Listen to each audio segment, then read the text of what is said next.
The biggest mistake we teachers make when using PowerPoint or Google Slides or whatever in the classroom is this. We make the slides serve us and not our students. And look, if you've ever pulled up that sweet slide deck you made and students look like this,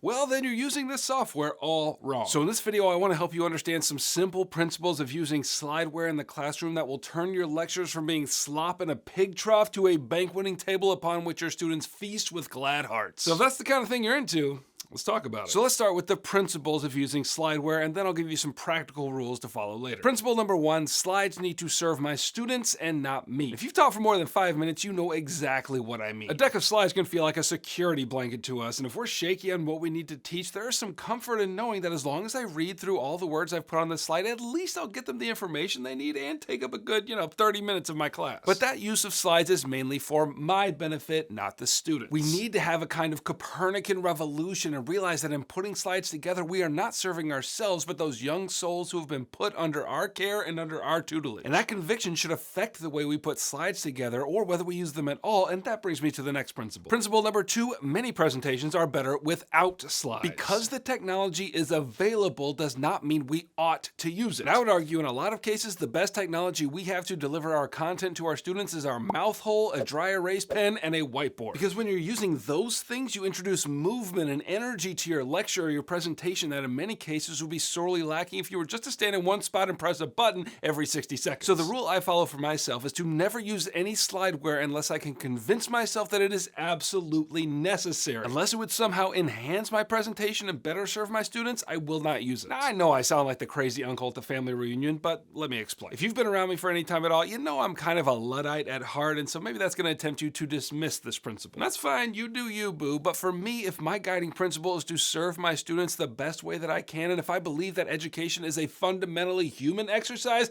and I do, then in my opinion, any technology that will insert itself between this human encounter has to make a powerful argument for its inclusion. Years ago, I remember reading a book by Neil Postman in which he talked about the revolution of medicine that came with the introduction of the stethoscope. Now, prior to this, medicine was a very human endeavor. Doctors would listen carefully to their patients' symptoms, and they would ask more questions, and they would have a conversation, and then come up with a diagnosis. But when the stethoscope was invented, all of a sudden, the doctor didn't need to hear from the patient. The doctor's like, just shut up so I can bring this piece of technology between us and find out for myself what is ailing you. Now, the truth is, I think we're all glad that the stethoscope exists and that myriads of other medical technologies have arrived in its wake. But when you go to the doctor now, today in the 21st century, it feels a lot like you're the subject of an experiment, that there's no real connection between you and the one making the diagnosis. By introducing technology between us, we lost the personal connection. But the question is that loss of connection worth a more accurate diagnosis? And I think most of us would say yes. So the stethoscope is a technology that has argued for its inclusion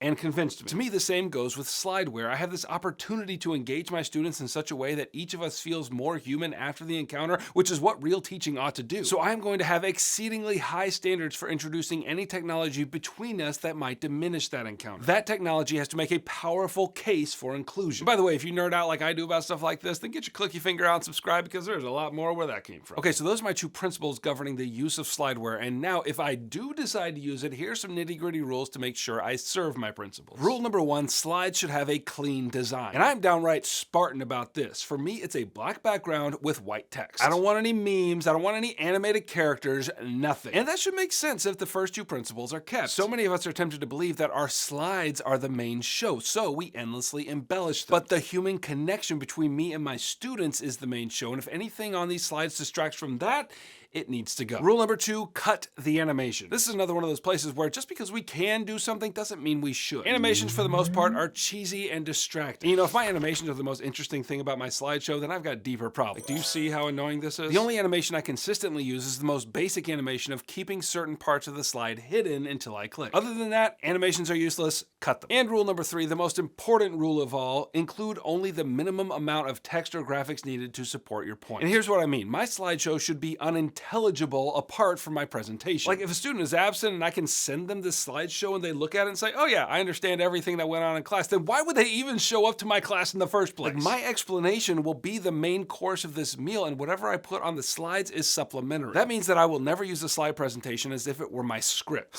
You started out preaching, but now you meddling, son. Reading long sentences of text from a slide is about the most demoralizing experience we can put our students through. First of all, they could read faster than you can speak, so there's no reason for you to present presented. Second, that's the stethoscope problem again. By merely reading from the slide, the human connection has been severed by the interloping slideware, and that is no bueno. So in my humble opinion, I would argue that slides should be mostly, if not all, pictures. And if any text is needed, then put no more than 5 to 10 words on each slide, and closer to 5 than to 10. So for example, if I'm teaching my students about the Mongol Empire, then I could tell them how it was the largest land-based empire in world history, bigger than the Romans, bigger than the Greeks, but they really should see it, and so I'd put up this map because it supports what I'm saying. It's not the main course, but it does serve them well in order to understand the scope and extent of the Mongol Empire. But when I'm telling them about Temujin and his path to becoming Genghis Khan and how he was supposedly born with a blood clot in his hand and how that meant he was destined for greatness, etc., I don't need a picture for that. I want them to hear that story. I want to connect with them over those details. So, the point is, using slideware can be helpful as long as I use it to serve my students and not myself. And hey, you may disagree with how this bald-bearded, gap-toothed man uses slideware, and if so, let's start a conversation in the comments. All right, click here to see more teacher tips that you can use in your classroom, and I think they're pretty helpful. And if you need some help in the classroom, check out my teacher resources for AP World and APUSH down in the link in the description. Hey, I'm glad you guys came to hang out with me for a little bit, and I'll catch you on the flip-flop. Heimler out.